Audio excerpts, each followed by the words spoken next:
आपके साथ मीरा। छत्तीसगढ़ के पूर्व उप मुख्यमंत्री और कांग्रेस के कद्दावर नेता टीएस सिंहदेव ने झीरम घाटी जैसे मुद्दों पर खुलकर चर्चा की।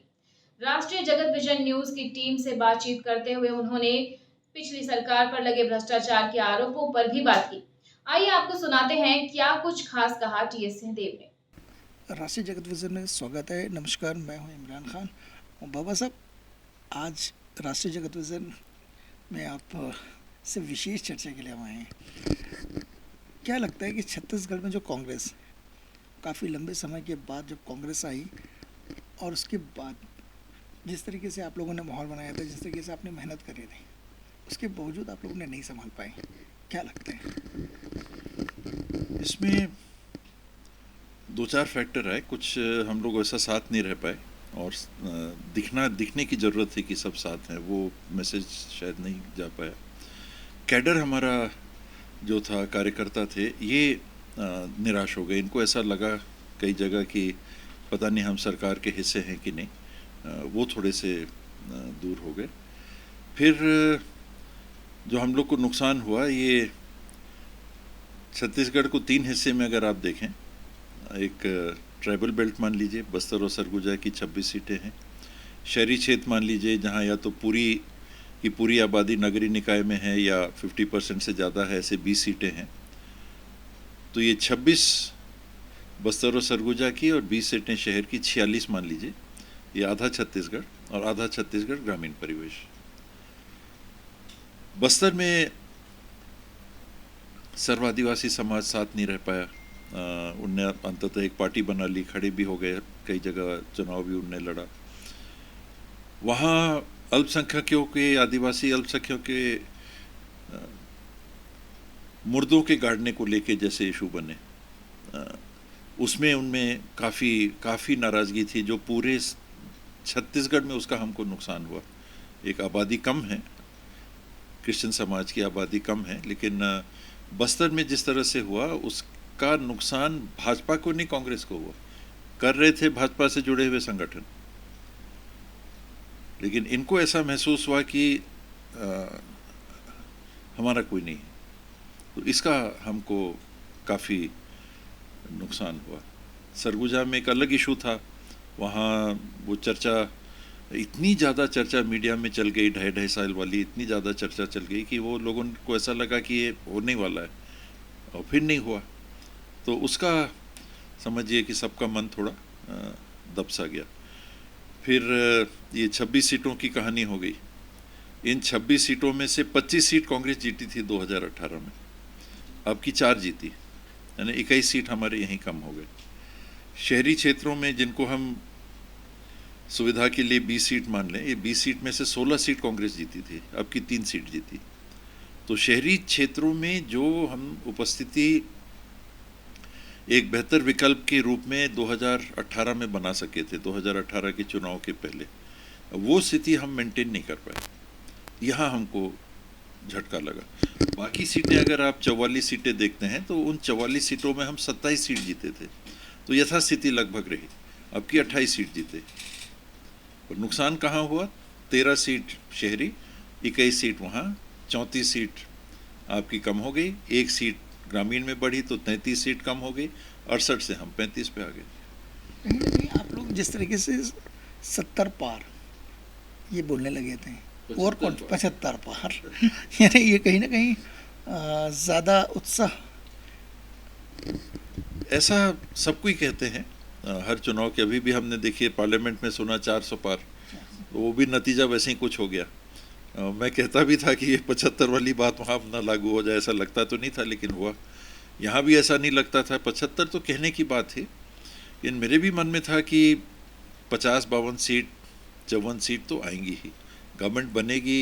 मैंने कभी नहीं सोचा था मैं हारूंगा, कम वोट से जीतूंगा, ये तय था कि कम वोट से जीतूंगा, लेकिन हारूंगा मैं भी नहीं सोच पाया था।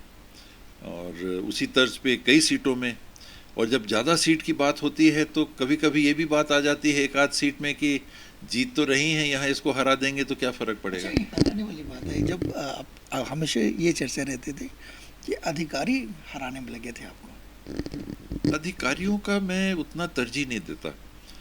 वो ओपिनियन मेकर हो सकते हैं, पर अधिकारियों के हाथ में हराना जिताना नहीं है। राजनीतिक, ये मेरे फादर भी एक आईएएस ऑफिसर रहे, चीफ सेक्रेटरी होकर रिटायर किए। उस बात को भी ध्यान में रख के मैं कह रहा हूँ कि इनका प्रभाव क्षेत्र रहता है, एग्जीक्यूटिव कैपेसिटी रहती है। मेरा व्यक्तिगत मानना है कि बहुत कम ऐसे अधिकारी होंगे जो चुनाव लड़ेंगे तो जीतेंगे।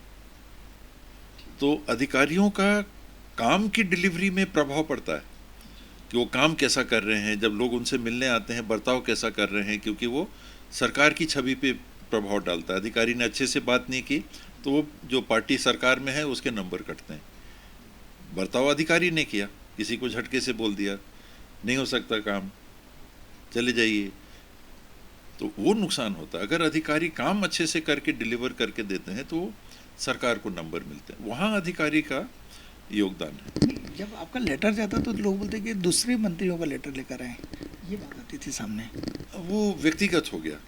जैसे अगर ऐसी कोई बात है तो मैं टारगेट हुआ तो उसका नुकसान देखिए, सरगुजा संभाग में एक भी सीट नहीं आई। अगर सरगुजा संभाग से जुड़े हुए लोग, हार जीत कितने से होती है, 2-4-5 हज़ार वोट से आगे पीछे में हार जीत हो जाती है। 5,000 वोट उधर से इधर हो गए तो हार हो गई या जीत हो गई। तो वो स्थिति को अगर आप देखेंगे, वैसा अगर किया जाएगा तो नुकसान होता है। कहीं ना कहीं चिंतामणि महाराज, जब आपने चिंतामणि महाराज को लेकर आए थे तो काफ़ी लोग काफ़ी खुश हुए थे, क्योंकि भारतीय जनता पार्टी के एक कद्दावर नेता थे, तो वो तवज्जो नहीं दी गई और वो भी शायद कहीं ना कहीं आपसे दूरियां बनाने लग गए थे। क्या लगता है कि चिंतामणि महाराज भी टारगेट थे? नहीं, चिंतामणि महाराज, अब वो कहना नहीं चाहिए लेकिन आपने पूछा तो ग्रुप पॉलिटिक्स में जिसको कहते हैं, पहले हम लोग के साथ जुड़े हुए थे, फिर मेरे से कुछ अलग हो गए तो दूरी हो गई। लेकिन उनकी टिकट के लिए भी जब आखिरी में हम लोग बैठे थे, भूपेश जी थे, महन जी थे, दीपक भाई थे, मेरे को भी बुला लिया था छत्तीसगढ़ सदन में, दिल्ली में हम लोग बैठे थे। जो शेष टिकटें बची थी उनको फाइनल करना था, तो हम लोग चारों ने बैठ के फाइनल कर लिया था। तो उसमें चिंतामणि जी को टिकट ओके था, मेरी उपस्थिति में भी ओके था। जो गुट है, ये है, बन रहा है नहीं बन रहा है, वो अपने जगह थी।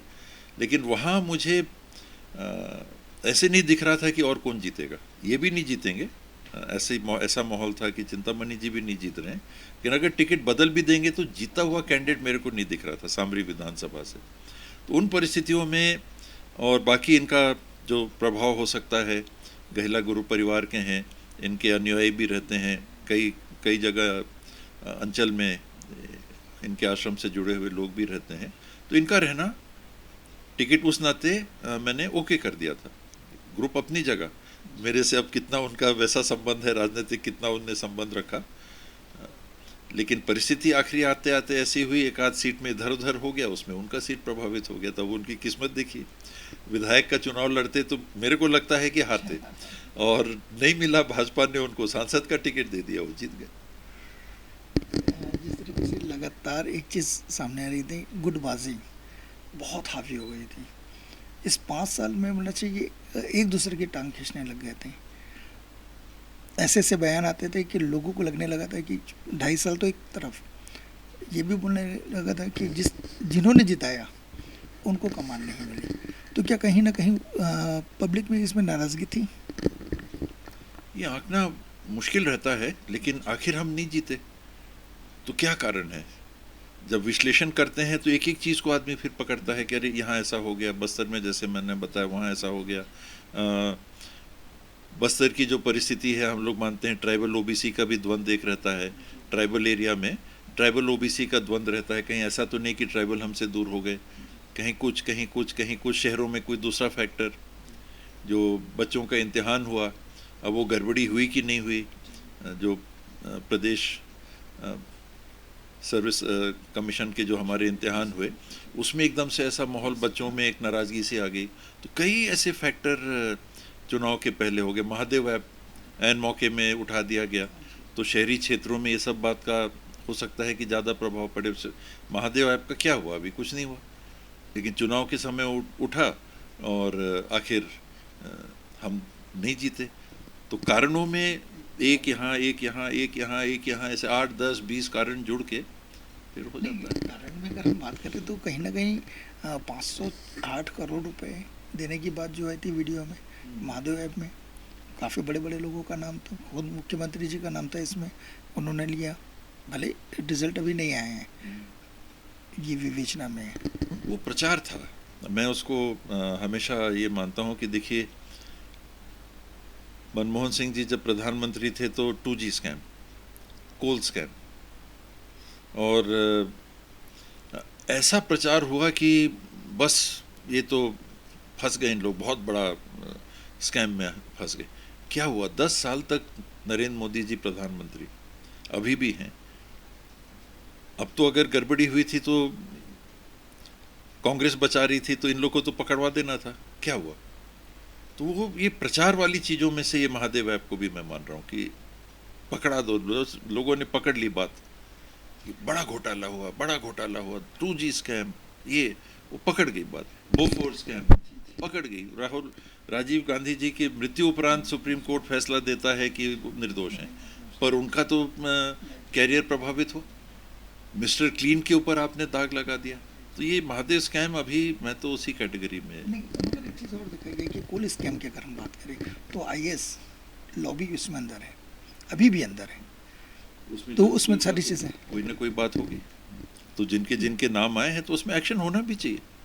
अगर कोई ऐसी बातें हैं तो बिल्कुल एक्शन होना भी चाहिए। और अभी भी देखिए, मेरे ख्याल से आरोप तक तय नहीं हुए हैं। अभी भी ईडी का वो जो कार्य करने का तरीका है कि आपने बंद कर दिया और वो चल रहा है मामला, चल रहा है मामला। सिसोदिया जी अभी छूट पाए 1.5 साल बाद, दिल्ली डिप्टी CM 1.5 साल बाद छूट पाए। वो ऐसा नहीं होना चाहिए। आप कोल स्कैम आपके पास हैं, 3 महीने के अंदर आप केस पोर्टफाइल इंक्वायरी पुटअप करिए और उनको सजा दीजिए। अभी तो ये खिंच रहा है, अभी तो खिंच रहा है। आपने तो बंदी बना लिया तो एक लगता है हाँ कि कुछ तो बात होगी। भाई यहाँ भी जैसे सिसोदिया जी का 1.5 साल हो गया, अंततः उनको छोड़ना पड़ा क्योंकि चार्जशीट भी आपने बना के कोर्ट में प्रस्तुत नहीं की। तो ये कोयला वाला भी उसी दिशा में जा रहा है।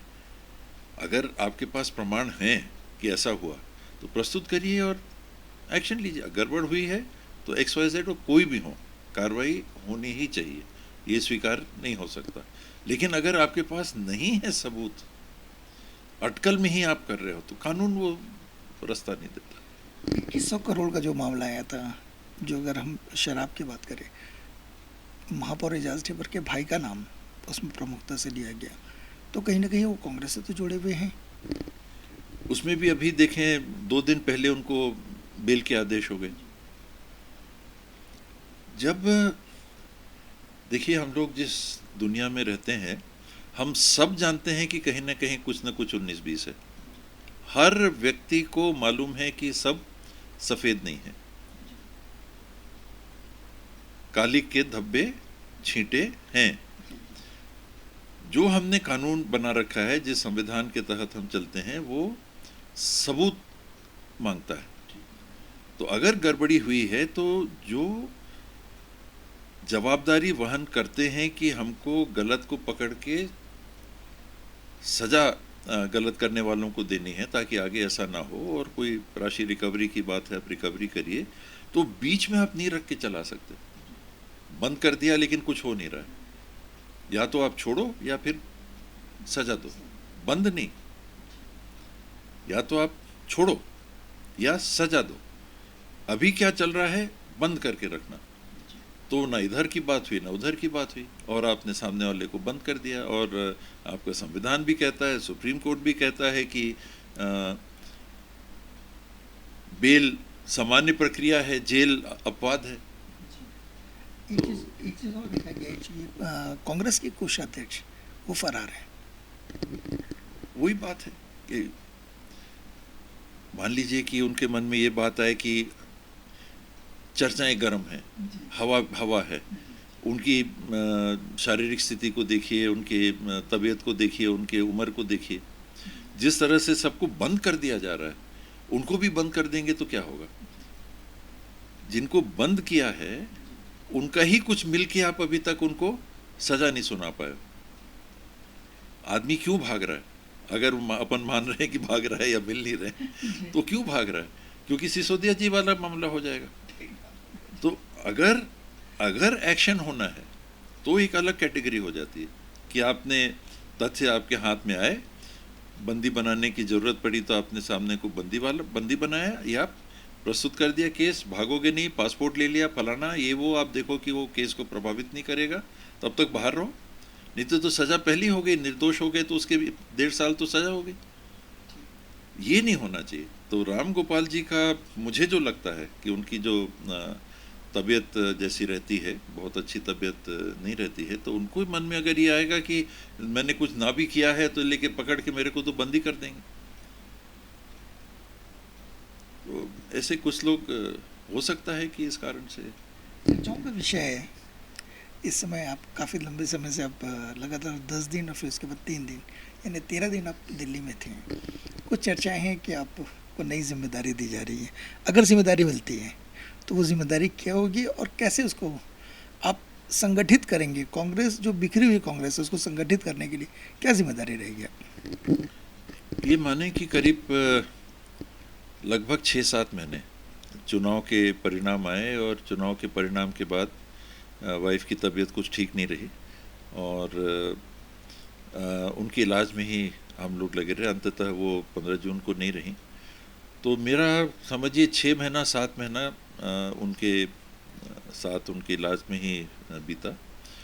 और पार्टी ने जो मुझे जिम्मेदारियां भी दी थी, मैनिफेस्टो कमेटी का मुझे संयोजक के रूप में जिम्मेदारी दी थी, फिर सेंट्रल इलेक्शन कमेटी के सदस्य के रूप में जवाबदारी दी थी, मैं इनमें भाग नहीं ले पा रहा था। 6 महीने तक मीटिंग की खबर भी आती थी तो मैं निवेदन करता था कि ऐसी स्थिति है। पार्टी ने पूरी संवेदनशीलता बरती और मुझे कहा कि नहीं, वो देखो वो ज़्यादा ज़रूरी है। तो क्रियाक्रम के बाद जून महीना निकल गया। मैं दिल्ली उसी बाबत गया था कि ये परिस्थितियां अब निकल गई हैं, मैं पार्टी के लिए काम के लिए उपलब्ध हूँ। क्योंकि ना तो जो काम मुझे दिया गया था सेंट्रल इलेक्शन कमेटी के मेंबर के रूप में, जितने मेंबर ऑफ पार्लियामेंट और ये सब के टिकट का हो रहा था, हर मीटिंग की खबर आती थी तो मैं सॉरी बोलता था। मैं शायद एक मीटिंग ही अटेंड कर पाया, बाकी किसी मीटिंग में नहीं जा पाया। अब वही पार्टी हाई कमांड ने बड़ी जिम्मेदारी दी और आप गायब। फिर मैनिफेस्टो कमेटी, ठीक है, मैं वहीं से जो मेरी जवाबदारी थी मैं कोऑर्डिनेट कर रहा था, सबसे संपर्क में था, काम चल रहा था, ड्राफ्टिंग हो रही थी, मैं वहाँ से देख रहा था, उसकी हिंदी और इंग्लिश अनुवाद करना है, लोगों से जुड़वाना है, वहाँ पब्लिसिटी डिपार्टमेंट, आजकल मोबाइल से और इस सब से भी कोऑर्डिनेशन हो ही जाता है। फील्ड में कुछ साथी थे, लड़के थे, उन लोग सबको जवाबदारी दी थी, लेकिन व्यक्तिगत मैं नहीं था। उस बाबत मेरे को दिल्ली जाना था और मैंने जाके दोनों चीज़ की इतने समय नहीं रह पाया, सॉरी। और अब मैं उपलब्ध हूँ, तो कोई भी जवाबदारी अगर पार्टी देना चाहेगी तो संगठन के लिए मैं उपलब्ध हूँ। तो यही बात थी। अभी जो गए थे 2 दिन दिल्ली में था, मेरे ख्याल से 12 तारीख को मीटिंग थी, 11 की रात को पहुँचा। ये जो फैक्ट फाइंडिंग कमेटी है उनने बुलाया था, तो उस दिन मिला, अगले दिन की फ़्लाइट लेके रायपुर आ गया। तो उनने जो चर्चा की उसमें वीरप्पा मोइली जी थे, सचिन पायलट जी थे, चौधरी जी थे, 1 to 1 बुला के बात हो रही थी। डिटेल में तो उचित नहीं रहता है बताना, लेकिन उनने शुरू में कहा कि इसके तो हमको काफ़ी फीडबैक आ गया है लोकसभा विधानसभा चुनाव का, कांग्रेस के आगे छत्तीसगढ़ में काम करने के लिए आपके कोई सुझाव हैं तो बताएं। तो जो मेरे मन में था मैंने बताया कि ये ऐसा ये स्थिति है, ऐसा किया जा सकता है। कि क्या बोलेंगे, उन लोग तो खुद ही अनुभवी हैं, लेकिन अपने तरफ से बोलना है तो उतना बोल दिया था। तो दिल्ली का यहाँ तक ही बात है। जवाबदारी का है तो संगठन में कोई भी जवाबदारी मिल सकती है, और मैंने अपने तरफ से ये भी ज़रूर कहा कि ऐसी कोई भी जवाबदारी जिसको मैं निभा भी सकूं। अब मैं क्रिकेट खेल सकता हूं और मुझे कहा जाए कि आप हॉकी की टीम में आपको जगह देते हैं तो वहाँ नहीं खेल पाऊंगा। वैसे एक फ़ोटो देखें, आप बहुत अच्छी हॉकी खेलते भी हैं। नहीं, हॉकी तो अच्छी नहीं खेलता, थोड़ी बहुत क्रिकेट खेलता था। पर कहने का मतलब कि जहाँ मुझे लगता है कि मैं समय भी दे पाऊँगा और कारगर हूँगा, ये भी बात मैंने रखी कि मेरे को देखिए मैं चुनाव हारा हूँ, तो मेरे को अपने कॉन्स्टिट्यूंसी में टाइम देना होगा, क्षेत्र में टाइम देना होगा। सरगुजा संभाग 14 की 14 सीट हारे, तो ये पहली प्राथमिकता रहेगी। उसके साथ छत्तीसगढ़ में अगर कुछ कर सकता हूँ मैं करूँगा। उसके अलावा कोई भी काम ऐसा दिया जाए, पार्ट टाइम कोई भी काम दिया जाएगा तो यूथ के लिए आइकॉन रहे हैं आप, बहुत यूथ के लिए आइकॉन रहे हैं आप। सारे लोग आपकी तरह बनना चाहते हैं। कांग्रेस में कैसे करना चाहिए, इसे गठित करने के लिए? इसमें जो पार्टी के लिए सुझाव मांगा गया उसमें भी मैंने इसी बात को रखा कि अभी लोगों में ऐसा लगता है कि एक हताशा है जो वर्कर है, और स्वाभाविक है कि जब दूसरी पार्टी की सरकार आती है तो परेशान भी करती है, इसका ये बंद कर दो, उसका ये हटा दो, उसको फलाना केस हो गया, ये हो गया, तो कार्यकर्ता का मनोबल ऐसे ही डाउन हो जाता है। एक तो सरकार में थे तो हमारा क्या हो रहा है कि नहीं हो रहा है, अब तो सरकार के बाहर है तो पिटाई हो रही है। पहले तो काम नहीं हो रहा कि हमारी पूछ परख उतनी नहीं हो रही, हमको तो लग नहीं रहा कि हम सरकार में, अब तो लग रहा है कि विपक्ष में है। तो उसमें जब कार्यकर्ता का मन डाउन रहता है तो उसके साथ खड़ा रहने की ज़रूरत होती है। मेरी उपस्थिति अगर आज है तो मैंने अपने क्षेत्र में भी यही कहा कि हार के मैं मैदान नहीं छोड़ूंगा, तो मतलब मेरा यही था कि मैं महसूस कर रहा हूँ, और हार के बाद जैसा रहता है सब मायूस रहते हैं, सबके चेहरे उतरे हुए हैं, अब क्या करेंगे, आगे क्या होगा, सरकार भी दूसरी हो गई और उस समय आप भी पीछे हो जाओ। तो मैंने वही कहा कि मैं रहूँगा, आप लोग के साथ रहूँगा। वोट मांगा था 4.5-5 साल के लिए काम करने के लिए, तो 4.5 साल आप लोगों के बीच में रहूँगा। और वही चीज़ छत्तीसगढ़ में भी लागू होती है कि अपन उपस्थित रहें। 2016 से 2018 तक की आपकी जो मेहनत थी, जनता ने उसे बहुत पसंद किया था। कहीं ना कहीं लोगों को लग रहा था कि बाबा साहब कुछ करेंगे। क्या गलतियां हो गई थी जो वो चीज़ें नहीं कर पाए जो आपने वादा किया था? सरकार में आने के पहले कई वर्गों के जिनके आंदोलन भी चलते थे, सरकारी कर्मचारी थे, अन्य लोग थे, उनके पास हम लोग जाते थे और उनकी बातें होती थी। तो उसमें जो सरकार में रहते हुए हम लोग नहीं कर पाए, मैं मान लेता हूँ कि मैं नहीं कर पाया, क्योंकि अगर वैसा देखिए तो घोषणा पत्र बनाने में भी मेरा नाम आगे था। तो लोग कहते भी थे कि नहीं तो आपने कहा था वो ये नहीं कहते थे कि कांग्रेस ने कहा था, वो मेरे को कहते थे कि मैं नहीं जानता, हम नहीं जानते। वो डेलीगेशन आता था और कहता था कि हम नहीं जानते, हमने तो आपको देख के हमने, उनने किया हो चाहे ना ऐसा किया हो, लेकिन कहते यही थे कि आपने कहा था, हमने तो आपको देख के वोट किया, हमको आपकी बात पे वो बात था, विश्वास था। तो आदमी जवाब नहीं दे पाता। तो उस समय तो है, आप ये नहीं कह सकते कि भाई नहीं हो पा रहा है, लेकिन वो नहीं हुआ। तो आपको नियमित करना था कर्मचारियों को, आप नहीं कर पाए। उसमें फिर अब ये बता दिया गया कि वो सुप्रीम कोर्ट का एक कोई ऐसा फैसला है कि जब आप कॉन्ट्रैक्ट नियुक्ति पे किसी को लेते हो, अगर एडवर्टाइजमेंट में आपने ये नहीं लिया है कि 5 साल बाद हम रेगुलर कर देंगे, तो आप रेगुलर नहीं कर सकते, क्योंकि बहुत लोगों ने अप्लाई नहीं किया, आप तो टेम्प्रेरी ले रहे हो। तो आपने कहा कि आप टेम्प्रेरी ले रहे हो, मैं क्यों अप्लाई करूं, बाबा ने तो कर दिया, वो बाबा की लग गई नौकरी। अब आपने तो नहीं ली नौकरी, अब बाबा कह रहे अब मेरे को रेगुलर करो, आप कह रहे हो कह रहे इनको कैसे रेगुलर करोगे? अगर रेगुलर के लिए बोलते तो मैं भी नौकरी में भरता, बाबा से मेरे ज़्यादा नंबर हैं। तो ये बात उसमें प्रशासनिक स्तर पे फंस गई। और जैसे अधिकारियों की बात आई तो अधिकारियों का बिल्कुल ये था कि किया ही नहीं जा सकता, लगता है किया जा सकता था, तो ये एक बड़ा नुकसान हुआ। इसी प्रकार के कर्मचारियों से चर्चा में की गई बातों में, जहाँ नियमितीकरण की बात थी, कहीं और बातें थी, उनको हम नहीं कर पाए सरकार में।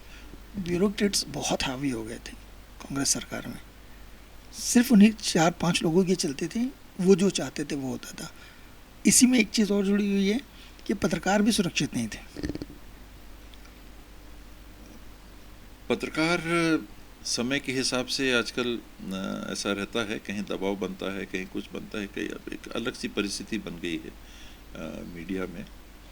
क्या क्या बोल पाऊँगा मैं उसके लिए, लेकिन अधिकारियों का जहाँ तक है, फिर मैं दो भाग में अपनी स्थिति को देखूँगा। एक फील्ड में, कॉन्स्टिट्यूंसी में, वहाँ मेरा अनुभव अच्छा नहीं था, लेकिन विभाग में ऐसा इंटरफेरेंस मुझे कम दिखा। यानी अमूमन 90% से ऊपर 90-95% अधिकारियों के व्यवहार में मुझे ऐसा नहीं लगा कि वो अनावश्यक अड़ंगा लगा रहे हैं। तो मैं अपना अनुभव में तो नहीं कह सकता कि अधिकारी वैसे हावी थे। एक अच्छे टीम वर्क से हम लोगों ने काम किया। कोरोना का समय था, उसको भी पार किया।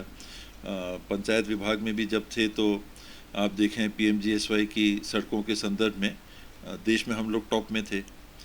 हम लोग को 3 साल बोनस मिला कि जितना आपको टारगेट केंद्र सरकार देती है कि आप मांगते हो कि हम इतने 1000 किलोमीटर बनाएंगे, अगर आपने पूरा कर लिया और के लिए मांग के आप फंड देते हो, उसको आप करते हो, तो बोनस मिलता है। तो कभी 60 करोड़, कभी 80 करोड़, कभी 120 करोड़। तो 3 साल हम लोग को बोनस भी मिला। GST डिपार्टमेंट में काम करने का मौका मिला, कई मुद्दों को दिल्ली ले जाना, वहाँ रखना। तो ऐसा नहीं था कि सीनियर अधिकारी या उसमें कोई ऐसा मैंने महसूस किया हो कि वहाँ अड़ंगा लग रहा है। फील्ड में ज़रूर स्थिति, जिले में, कॉन्स्टिट्यूंसी में स्थिति ठीक नहीं थी। 11 में से एक आप ही थे जिसमें दिल्ली वाले आपकी बात सुनते थे, जिसकी तारीफ मोदी जी ने भी करे थे और मोदी जी की तारीफ आपने भी करा था। क्या था वो? तारीफ नहीं थी। मुझे लगता है कि देश के प्रधानमंत्री आए और मुझे भूपेश जी ने कहा कि मैं नहीं जा पा रहा हूँ, तो आपका विभाग से भी जुड़ा हुआ उनके कार्यक्रम का एक हिस्सा है, PWD का था, सड़कों का या रेल का था, और एक स्वास्थ्य विभाग का कुछ लॉन्च कर रहे थे, तो आप चले जाना। तो मैं छत्तीसगढ़ के प्रतिनिधि के रूप में गया था। वो हमारे मेहमान थे, और मेहमान ही नहीं थे, देश के प्रधानमंत्री भी थे। उस नाते वो मंच नहीं होता है जिसमें आप राजनीतिक भाषण दें कि वो ऐसे हैं, मोदी जी खराब हैं, उनने ऐसा कर दिया। मेरा स्वभाव भी वैसा नहीं है। तो मैंने वही चीज़ कहा कि मेरा अनुभव जो विभाग में रहा है, मैंने अभी आपको, देखिए आपका सवाल बाद में आया, लेकिन PMGSY का मैंने पहले बोल दिया। तो ऐसा तो नहीं हुआ कि केंद्र सरकार ने, यहाँ कांग्रेस की सरकार है तो रोड नहीं बनने दी। तो मैं कैसे बोलूँ कि रोड नहीं बन, मतलब उनने अड़ंगा लगाया। तो कोरोना की वैक्सीन की बात आती थी, लोग कहते थे कि ये तो पता नहीं कैसे बोल रहा है, कांग्रेसी है। लेकिन छत्तीसगढ़ को वैक्सीन की वो कमी नहीं हुई। हम मांगते थे और जितना हम खर्च कर पाते थे उसके ख़त्म होने के पहले वैक्सीन हम लेते थे, मिलती थी। तो वो एक टीम काम कर रही थी, कांग्रेस भाजपा नहीं थी। विश्व में महामारी थी, देश में महामारी थी, देश में एक टीम काम कर रही थी। वहाँ से उन लोग कुछ सामान देते थे, यहाँ पर हम लोग इंजेक्शन लगाते थे, लोगों तक राहत पहुँचाते थे। उसमें बाधा नहीं दिखी। तो मैं उसमें कैसे बोलूँगा कि उस बाबत। और लगभग 20-25 दिन या 1 महीने पहले जब मोदी जी आए थे और शायद गडकरी जी थे, तो भूपेश जी भी गए थे। उस मन से भूपेश जी ने भी यही कहा था। वो बात पता नहीं क्यों नहीं सामने आई। जो शब्द भूपेश जी ने कहे थे वही शब्द मैंने कहे थे। उनने कहा कि कई बार तो हम मांगते हैं उससे ज़्यादा हमको मिल जाता है। ये मोदी जी के मंच पे और गडकरी जी के सामने ये भूपेश जी के शब्द हैं, ऑन रिकॉर्ड है, यही रायपुर में था। तो ये विज्ञापन वाली कहानी होगी। हाँ, वो मैं नहीं जानता। वो कह रहे थे कि रोड में गडकरी जी सब बैठे थे कि कई बार तो हम मांगते हैं उससे ज़्यादा हमको मिलता है। मैं वही मुख्यमंत्री हैं और उनके ही एक तरह से प्रतिनिधि के रूप में मैं प्रधानमंत्री जी के कार्यक्रम में जा रहा हूँ। तो जो उनने कहा था मैंने उसी लाइन पे कहा, बल्कि मैंने तो ये कहा कि मुझे तो भेदभाव नहीं दिखा। मैंने ये नहीं कहा कि ज़्यादा मिलता है।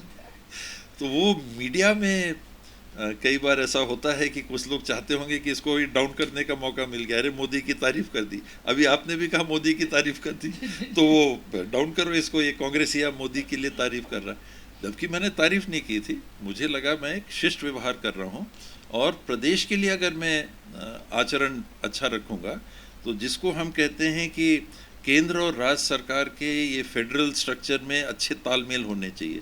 तो गाली दे के तालमेल बनेगा या सामान्य ऐसा व्यवहार रख के तालमेल बनेगा। हमको तो साथ काम करना है ना, तलवारें निकलने की बात नहीं। जहाँ तलवार निकलनी है वहाँ निकलती है। जब भाषण देने जाते हैं राजनीतिक मंच में, तो यहाँ मोदी जी, हम लोग, आपने कहा कि मोदी जी ने भी कुछ कहा, और उसी टेंट से निकल के उसी रायगढ़ क्षेत्र में जो पॉलिटिकल टेंट में गए तो उनका भाषण सुनिए क्या था। हम लोग सब साथ थे तो उनने क्या बोला, और वहां से निकले मैं तो 50 गज भी नहीं, 25 गज दूर जो दूसरा टेंट लगा हुआ था वहां उनने क्या, तो वो मंच अलग रहते हैं। ये केंद्र और राज्य के बीच के संबंध, केंद्र के प्रधानमंत्री, राज्य के प्रतिनिधि, राज्य के हित के लिए भी आपकी उपस्थिति, तो मैं बहस छेड़ने वाली कि मोदी जी 75 साल के हो रहे हैं। उनका भाषण आया था, एक बार उन्होंने खुद कहा था 75 के बाद संन्यास ले लेना चाहिए। तो क्या आप चाहते हैं कि वो भी संन्यास लें? उनने कहा था खुद ही, तो उस पर कायम रहना चाहिए। तो उन्होंने खुद नहीं कहा था, हम लोग भी 75 के पास पहुंच रहे हैं। लेकिन अगर कहा था तो नहीं, वो भाजपा की तरफ से, आप लोग कांग्रेसी हैं। हाँ, नहीं, जैसे यानी जितने अनुभवी रहते हैं कांग्रेसी उतने ज्यादा बने जाते हैं। कहा था तो बात पे कायम रहना चाहिए। वो क्या कहते, विश्वसनीयता का सवाल ना। मोदी गारंटी मतलब विश्वास। तो जो ये कहेंगे वो करेंगे, तो जो उनने कहा वो करना चाहिए। कौन होगा उत्तराधिकारी? नाम तो बहुत हैं बीजेपी में। अगर देखिए तो सीधे उनकी टीम के हिस्सा अमित शाह हैं। गडकरी जी जो है, जो ऑल इंडिया बीजेपी के रह चुके हैं, अध्यक्ष रह चुके हैं, संघ से भी कहते हैं। फिर अपने रक्षा मंत्री जी हैं, राजनाथ सिंह जी बहुत सीनियर हैं। नाम तो और देखिएगा तो अगले जनरेशन के भी और नाम लोग लेते हैं, पर ये तो सीधे 2-3 नाम तो ऐसे ही हैं। कोई योगी नाथ जी का भी नाम लेते हैं, आदित्यनाथ योगी जी का भी नाम आता है। नाम तो बहुत है, और ये तो इतने तक और भी नाम आते हैं जो बहुत सारे लोग देख रहे हैं। एक चीज़, बड़ी जिम्मेदारी और मिल रही है छत्तीसगढ़ में, महामंत्री बनने जा रहे भूपेश बघेल जी। ये चर्चाओं का विषय बना है? ऐसा तो नहीं है, ये चर्चा में है। बात वही रहती है कि पार्टी हम लोग को जो जवाबदारी देती है उसको हम लोग निभाते हैं। लेकिन अभी तो ऐसी कोई बात, चर्चाओं के अलावा वो मीडिया की जो चर्चा है वो बड़ी खतरनाक हो जाती है। 2.5 साल देखिए कांग्रेस की सरकार चली गई, हम लोग कह रहे हैं कि एक कारण वो भी हो सकता है। अच्छा, जब सत्ता में आते हैं, एक चीज़ हमने देखा है कि कांग्रेस में अगर जब आप लोग सत्ता में आते हैं तो चंद चेहरे वो सत्ता के साथ में आ जाते हैं, जब आप लोग सत्ता के बाहर रहते हैं वो संगठन में आ जाते हैं। तो क्या सिर्फ सीमित लोग हैं कांग्रेसी में कि उनको ही जिम्मेदारी दी जाती है? इस पर गंभीरता से चर्चा, जहाँ तक मैं जानकारी रखता हूँ, दिल्ली में भी चल रही है, शीर्ष स्तर पे चल रही है। और उदयपुर का जो अधिवेशन हुआ था उसमें तो काफ़ी मंथन के बाद प्रस्ताव भी पारित हुआ 50 साल से कम वालों को आधी जगह देने का। तो उसी गतिशीलता को देने के लिए दिक्कत हो जाता है कि जो बने हुए हैं उनको कैसे, जैसा भी आपने कहा मोदी जी 75 साल के बाद जाना चाहिए कि नहीं जाना चाहिए, वो एक तरह से काम कर रहे हैं, प्रधानमंत्री हैं। अब केवल उम्र की घड़ी 75 पहुंचती है तो हट जाना चाहिए क्या? तो उम्र भी हो गया फिर भी रहना है। और भी लोग हैं जिनका उम्र हो गया है लेकिन हैं कांग्रेस में, भाजपा में, तो इनको भी रखना है, नए को भी जगह देना है। नया खून कैसे आएगा? आप मौका नहीं दोगे तो नया खून। यहाँ तो बीजेपी में हम लोगों ने राज्य में देखा कि फर्स्ट टाइमर्स को मंत्री बना दिया। वो भी होना चाहिए कि नहीं वो उनकी बात है, लेकिन एकदम से फर्स्ट टाइमर भी मंत्री के रूप में पा गए। तो यहाँ कांग्रेस को निश्चित रूप से ये देखना चाहिए, और कुछ हद तक अपन होते हुए भी देख रहे हैं कि आप देखिए सचिव जो बना रहे हैं, महामंत्री नहीं, मंत्री के रूप में, संगठन या सचिव कहते हैं कांग्रेस में, सचिव नए बैच को काफ़ी ले रहे हैं। आप देखें अपने यहाँ से, जैसे राजेश तिवारी छत्तीसगढ़ के संदर्भ में देखें, विकास उपाध्याय, ये जनरेशन नेक्स्ट है। 50 के आसपास ही होंगे या कम होंगे। राजेश का थोड़ा ज़्यादा हो सकता है, विकास तो कम होना चाहिए, अभी यूथ कांग्रेस से आगे गए। ऐसे अनेकों लोगों को सेक्रेटरी के रूप में, जनरल सेक्रेटरी के रूप में भी आप देखिए यंग लोगों को मौका दिया है। तो कांग्रेस में ये सोच के चल रहा है, सोच के ये कार्रवाई हो रही है। बल्कि सुझावों में जो आपका शुरू का सवाल था अभी दिल्ली में, तो उन सुझावों में एक सुझाव इस बाबत भी मैंने बात रखी कि यंगर जनरेशन को भी, जैसे आप लोग की मंशा है कि रखना चाहिए, तो कुछ जैसे प्रदेश की कार्यकारिणी में 41 का फिगर है कि 41 सदस्यों को लेना है, तो इसको 61 करिए। 41 में ही अगर यंग लोगों को आधा आपने दे दिया तो बुढ़वा लोग निकल गए, वो बुढ़वा लोग हल्ला करेंगे। उन लोग भी योगदान दे सकते हैं। यानी 50 से ऊपर का मतलब नहीं है 75 से ऊपर। 50 और 75 के अंदर कितने सारे लोग होंगे जो पॉजिटिव योगदान आज दे सकते हैं। तो उसमें ही आपने 40 में से आधे को निकाल दिया, तो वो बाहर हो गए। तो उनको भी मौका लगे जो काम कर सकते हैं, और यंगर को भी मौका आप दीजिए, यंगर बैच को भी एक नीतिगत कि इतनी संख्या तो ये आने ही है, वो अच्छा हो चाहे बुरा हो, तो फिर वो रास्ता खुलता जाता है। सबसे बड़ा सवाल जो छत्तीसगढ़ में आज भी चर्चाओं का विषय बना हुआ था, मगर उसमें अभी भी कुछ नहीं हुआ, झीरम घाटी की घटना। यानी कहीं ना कहीं वो जिम्मेदारी आपकी थी। आपने झीरम घाटी जो परिवर्तन यात्रा थी उसकी पूरी जिम्मेदारी आपके हाथ में थी।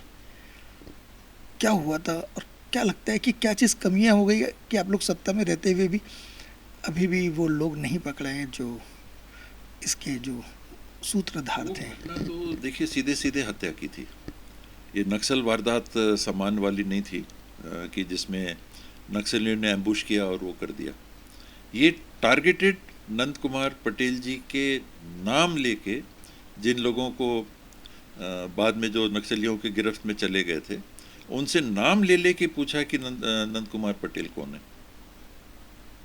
उस रात जब हम लोग जगदलपुर में, मैं वहीं था, तो जब घायल लोग आ रहे थे उनसे मैं अस्पताल में मिल रहा था, तो लगभग सब ने ये कहा।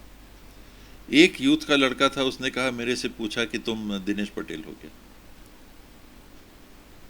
उस लड़के ने भी मेरे को बताया कि मेरे से ये पूछा उन लोगों ने कि तुम, यानी उन लोग पहचान नहीं रहे थे। अगर पहचान रहे होते तो पूछते क्यों। तो वहां नक्सली हमला टारगेटेड नहीं होता है, नाम लेके।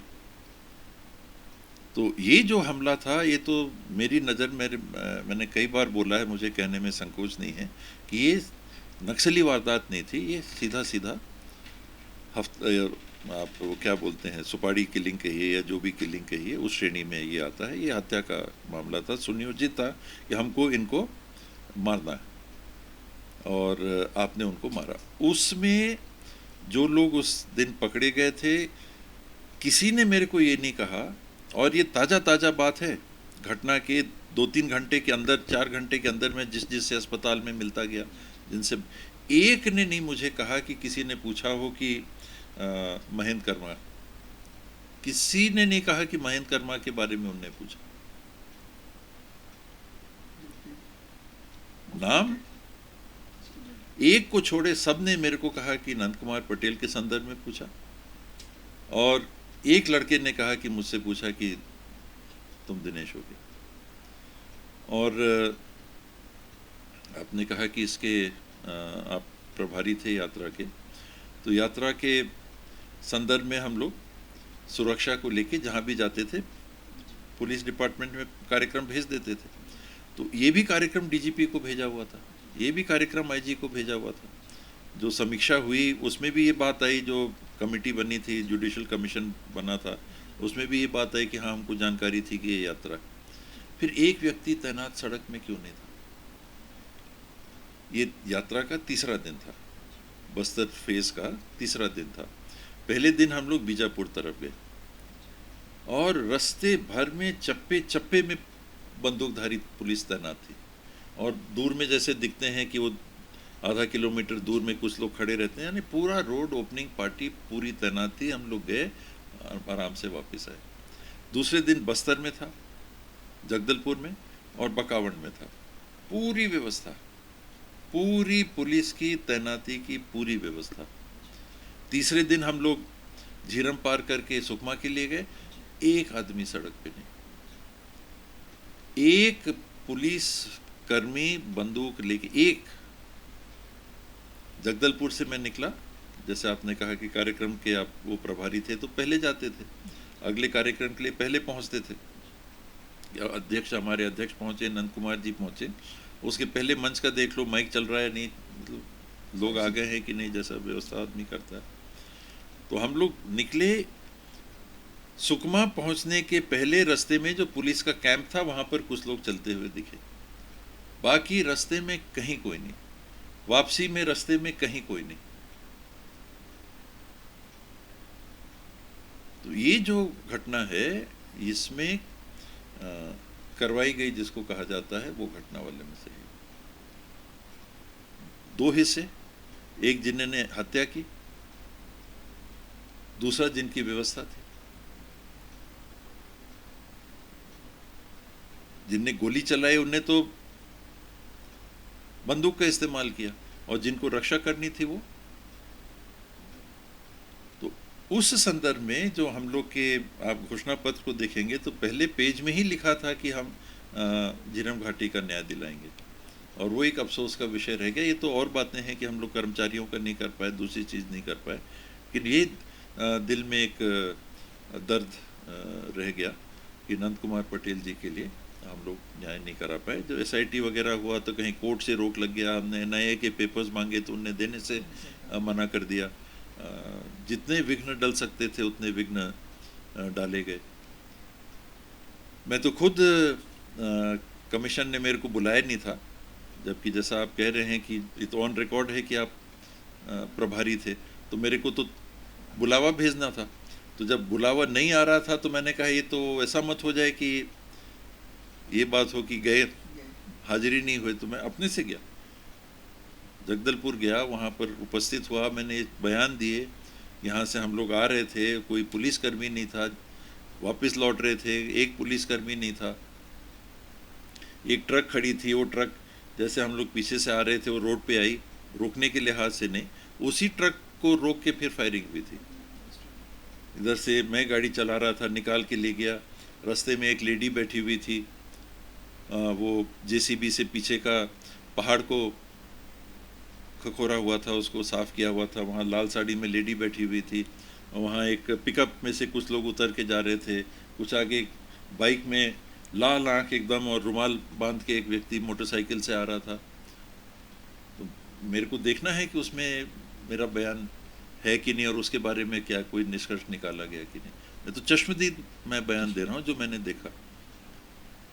और एक व्यक्ति तैनात नहीं था, और ने बोला कि नहीं बोला, मैंने तो बोला।